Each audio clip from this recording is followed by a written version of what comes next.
ลายามนอนล่วงแล้วหัวใจเก่ามันเอาอังนั่งน้ำตาลังย้อยให้รอแล้วเจ้าบ่มา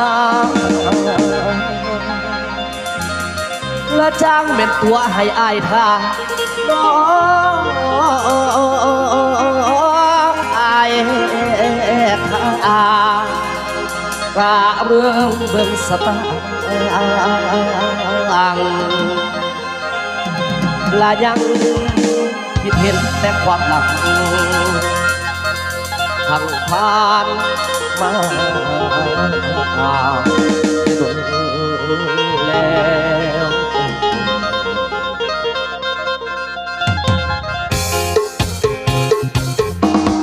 เป็นภาพประกันเลยขอโทษขออภัย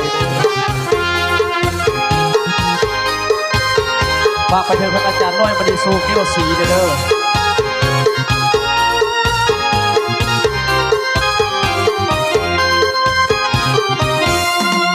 ระบุลาไป3 ใบก็อ่อนละทองดังโบเดินทองแย่คำอาโบ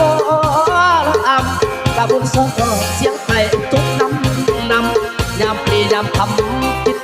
นำลงบ่ไหวเรื่องไรไอ้จุกละเบอร์วันสิได้ผมญาติกลับผมบ้างไฟไอ้รักบาโบเอาไว้วางปีไก่ไว้ให้เขาเสียใจเพราะกับโบลาว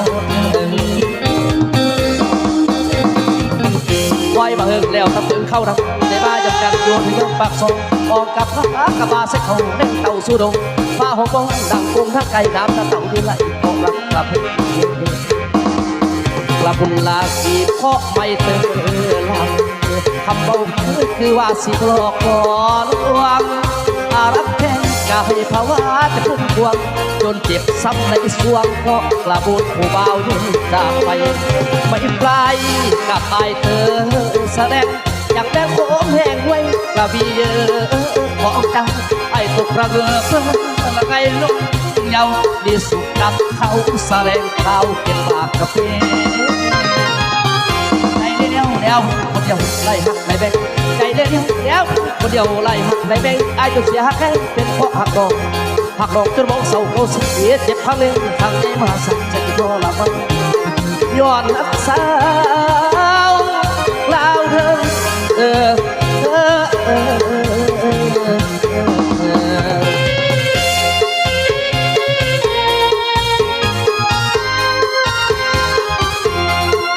เอาเกี่ยวกันเด้อเกี่ยวกันได้ไหม